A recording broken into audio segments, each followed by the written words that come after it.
Улсын хэмжээнд өнгөрсөн 427 мянган тээврийн иргэслийг эзэмшигчид жолоочийн хариуцлагын албан журмын даатгалд хамрагдсанаас 16 орчим тэрбум төгрөг хөрөнгөлөгдсөн байна. Харин онгор сар 352 мянган иргэн 13.2 тэрбум төгрөгөөр даатгуулжээ. Өнгөрсөн жил тэр 16 тэрбум төгрөгнөөс 19 мянган даатгалын тохиолдол гарч түүнд 10.7 тэрбум төгрөгийг олгосон буцаагаад.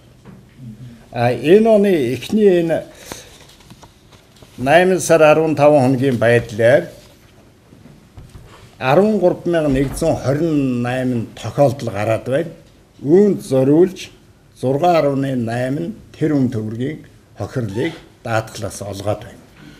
Жолооч авто замын осол гаргасан тохиолдолд тухайн даатгалын компани нөхөн төлбөр олохгүй хугацаа алдсан бол санхүүгийн зохицуулахаар олон албан журмын даатгагчтай холбоонд хандан гомдол гаргах боломжтой байна.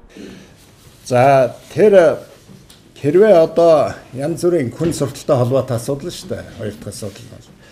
Тэгэхээр даатгалын тохиолдол гаргахад тухайн даатгуулагч өөрийнхөө даатгуулсан компанид дуудлага өгөх ёстой үүрэгтэй. Би энд ийм аваар ослд орчлоо. Тэгэхээр тэн дээр хүний амь настай холбоотой, эрүүл мэндтэй холбоотой байх юм бол замын цагдаагийн байцаагт заавал очино. Тэгээд даатгалын төлөөлөгч нь шуурхай албаны ажилд нь очино. Ингээ очиод материалаа бүрдүүлээд ирсэн бол 500 хүртэл мянган төгрөгийн хохирлыг тухайн өдөрт нь одоо 24 цагийн дотор багтааж олгох ийм систем манай даатгалын хэмжээгээр мөрдөгч байгаа. Хэрвээ түүнээс илүү хэмжээний хохирол одоо 5 сая 10 сая хүртэл бид өгч байгаа шүү дээ.